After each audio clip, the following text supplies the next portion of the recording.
At so ayan, hi guys, welcome back sa channel natin at ito na nga si Jujutsu Kaisen Module Full Chapter 21 at wag na natin patagalin pa, simulan na natin yan at dito yan magsisimula sa may kagubatan kung saan nagpa-practice rito itong si Batang Tsurugi. So ito nagkaroon muna ng konting flashback dyan kay Tsurugi habang nakikipagduelo siya dyan kay Maru at ito nga biglang may tumawag kay Tsurugi at sinabi nga rito na pareha silang dalawa na kapag meron nawawala sa kanila ay yun yung nagiging source o nagiging sanhi ng kanilang strength. Pero sabi nga rito nung kumausap kay Tsurugi, pero yung ganong klaseng strength, ano yan, double-edged sword yan, sabi niya ganyan. At labas na nga rito itong matanda. So ito nga sabi niya rito, kung naghahanap ng lakas o ng kapangyarihan itong si Tsurugi, ay dapat wag nang itapon yung mga bagay na dapat hindi naman kailangang mawala sa kanyang buhay. At ito nga tuloy pa nung matanda na meron daw siyang nakababatang kapatid na babae. At ito na excite bigla itong si Tsurugi, sabi niya nga dyan, nakilala niya kung sino tinutukoy na itong matanda, si Grandma Mai, sabi niya ganyan. So yun, so baka si Maki yata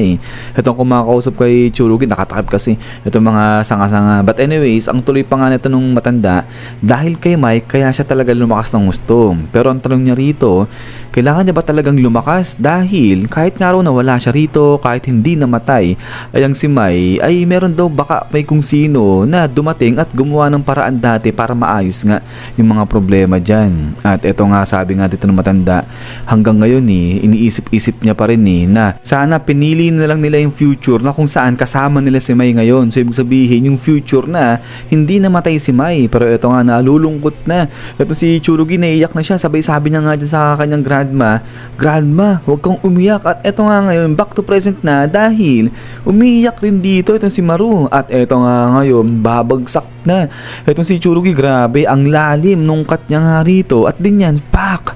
Bagsak ngayon dyan etong si Tsurugi dyan kay Maru. At eto ngayon, napapatulala etong si Maru, sabi niya nga dyan, bakit ginawa yan ni Tsurugi? At eto nga ngayon, habang hawak-hawak ni Maru etong si Tsurugi, sabi niya nga dyan, kung nag-follow up ng atake etong si Tsurugi, kung ginawa niya yung follow up na strike niya, dapat panalo raw etong si Tsurugi. Pero bakit hindi yan ginawa ni Tsurugi? Bakit binitawan niya yung kanyang espada? At eto nga sagot etong si Tsurugi, sabi niya nga dyan, di niya rin alam. Pero somehow ay naramdaman niya nga raw na malito. At ang tuloy pa nga ni Tsurugi, naramdaman niya rin yung future na kung saan kapag nanalo siya sa gantong paraan ay mali nga raw yan. Pero ito nga, napasigaw na itong si Maru, sabi niya nga dyan na hindi naman pinag-uusapan rito kung ano yung tama at saka yung mali. Di ba ginagawa nga ni Tsurugi yan para kay Yuka? Pero ito sagot ulit itong si Tsurugi, sabi niya nga dyan, hindi niya na talaga alam. At hindi niya raw alam yan kasi bata pa siya, 17 pa lang daw siya, sabi niya ganyan. But ito nga ngayon ay nilapag na ni Maru ito nga si Tsurugi. At ito nga talagang parang naiiyak dito o nadidismaya yung itsura ni Maru habang pinagmamasdan niya itong si Tsurugi. At sabi niya nga rito na talagang hindi niya na nga raw maintindihan kung ano yung nangyayari at ano raw ba talaga yung dapat niyang gawin. At ito tuloy nga ni Maru na dito sa planetang Earth, dito sa bansang Japan, dyan matagal nang naninirahan at nabubuhay sila Tsurugi kasama na yung ibang mga tao. At ngayon, kahit nga raw yung mga cursed spirit dito rin naninirahan, so lahat sila dito nabubuhay sa planetang Earth na to. So kaya nga raw, ano ba yung dapat niyang gawin? Dahil yung kung sino nga raw yung mga nilalang na kung saan meron silang pagmamayari o meron silang pinag-i-stay na lugar, kinukuha sa kanila yung lugar na yun. Tapos sa kabilang banda, meron din mga nilalang na kung saan sa simulat sa pool talaga wala silang pagmamayari, wala silang lugar kung saan mag-i-stay. So ito, naguguluhan itong si Maru, din niya alam kung saang side siya pupunta. Kaya nga ito, iyak na iyak ito si Maru at tuloy niya nga rito ngayon kung sino ba yung matagal na naka-stay sa lugar na yon, sila yung tama at nagmamayari sa lugar na yon. So kung ganun, itong planetang Earth at saka itong buong universe, sino yung nagmamayari niyan? So grabe, universe na pagmamayari ng universe yung pinag-uusapan rito. At ito nga ngayon, nagmumukmuk na itong si Maru, sabi niya nga dito na talagang wala na, hindi niya na talaga maintindihan, hindi niya na alam kung anong gagawin niya. So iniisip niya yung si Yuka, pati na yung kanyang twin brother na si Cross. So gulong-gulo rito itong si Maru, but then suddenly ay bigla nga may lumabas rito sa harapan niya na isang babae. So secret pa rito kung sino itong babae na to. At then after nga rito sa side ni Maru ay biglang talo naman dito yan, dahil ito nga biglang nagliwanag na nga rito ng pagkalakas-lakas sa area na to. At after nga niyan is biglang talon dito sa parang parang dragon na nga na to, at ito seemingly para may nabasag nga rito, at ito maya pa parang dumidilat na itong dragon na to. At yung pagkatapos nga niyan, ito nga balik naman dito na kay Dabura. So itong ngiti-ngiti na itong ang alien na nga na to, at maya pa boom, grabe, nagsisili para na yung mga building, at ito nga nagkakrak-krak na itong mga bagay-bagay rito. At ito nga biglang sabi ni Dabura na gagawin niya na ba yung tinatawag na parang barrier na yan. At ito nga ngayon biglang baling ulit siya rito kay Mahoraga. Sabi niya nga dyan na may gantong klaseng technique ba na nag-e-exist dito sa planetang Earth na to. At then after nga niyan is ito nga ngayon ay hiwagaan. Ito si Dabura, sa nangyayari dito kay Mahoraga. So ito parang may vortex na pumapaligid nga rito kay Mahoraga, pero wala nangyayari sa kanya. So kaya nga ito napapatrong si Dabura. Sabi niya nga dyan na nagsisimula na bang mag-adapt itong nilalang na to. Saan daw? Sa kanyang cursed energy ba? At ito ngayon sabi ni Dabura, hindi.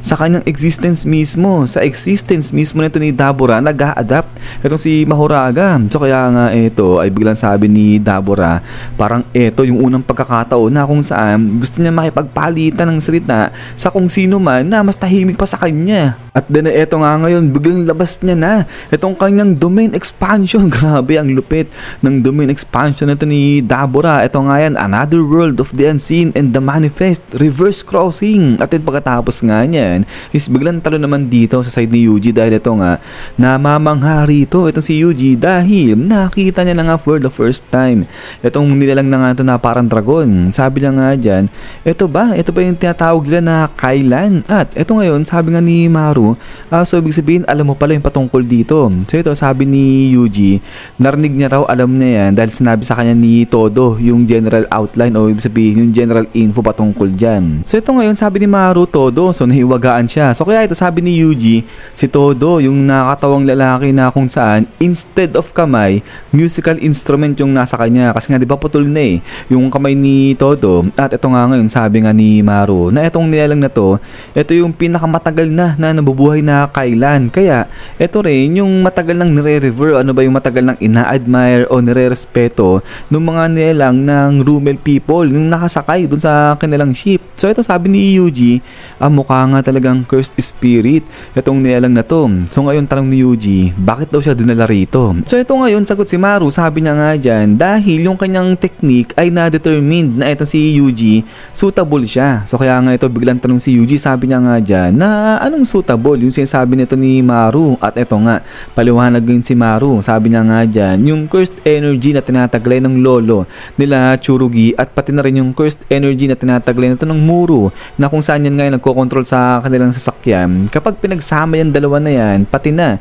yung technique nito ni Maru, ay gusto niya rin magsimula ng harmony sa pagitan ng mga Earthlings at saka ng mga Simurian people. Pero ganun pa man rin ay hindi raw yan matuloy, hindi yan magawa ni Maru kung sa authority niya lang. Kaya kailangan niya nga raw itong si Yuji para itong si Yuji yung humusga sa sinasabi niyang harmony at maging witness o yung maging saksi para nga sa gagawin nilang harmony na to bilang representative ng planet Earth. At ito nga ngayon biglang sabi nga rito ni Yuji na anong ibig sabihin ng harmony na sinasabi na ito ni Maru. At sagot si Maru, sabi niya nga dyan na gusto niyang lumikha ng mundo na kung saan wala nang mga cursed spirit. At ito nga ngayon biglang may dudukot dito ito si Yuji, sabay bigla na nilabas itong parang notebook na to. At sabi niya nga dyan na itong sinasabi ni Maru na gusto niyang likahin, ayan din yung pangarap nung kanyang kuya o nung kanyang brother na hindi nga raw natupad. At ito nga ngayon biglang sinabi nga ni Yuji, sige gawin natin yan. At ito ngayon inabot na ako, kinuha na ni Maru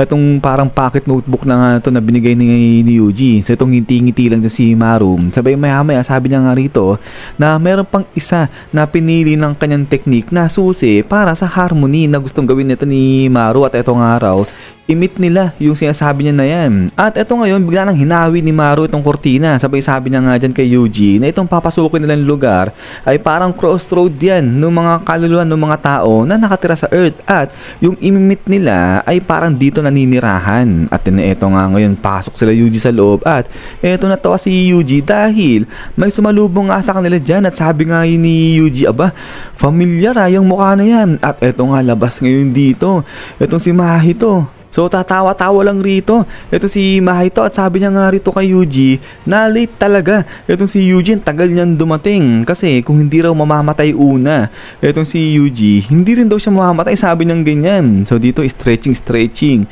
itong si Mahito, sabi niya nga dyan, ang tagal nga dumating nito ni Yuji, pero paano daw ba namatay itong si Yuji, sabi niya ganyan. So casual lang itong si Mahito, batin mamaya-maya pa ay napadilat dito itong si Mahito, sabay sabi niya, teka lang, hindi ka papatay, sabi niya ganyan kay Yuji. At eto nga ngayon, sagot si Yuji, sabi na nga dyan na hindi pa nga siya patay, pinatawag lang siya rito, sabi niya ganyan. So ito talaga ng dilat, ang laki itong mga mata ni Mahito. At after nga niyan is dito napaupo itong si Mahito, talagang ang laki ng takot niya rito kay Yuji. At ayun, naguguluhan dito yung tsura ni Maru, hindi maintindihan At pagkatapos nga niya na eto nga salita na si Maru, sabi niya nga rito, sige magsimula na tayo. At eto nga yung tsura ni Mahito, di maintindihan. At ito nga sabi nung narrator natin, the goal is harmony of the world. At then after nga niya is yan guys, so hanggang dito lang ito si chapter 21 natin para dito kay Modulo. At so ayan, ang epic ng pagkikita nito ni Yuji sa kanga ni Mahito. Takot na takot Ang si Mahito dyan kay Yuji, kala niya patay na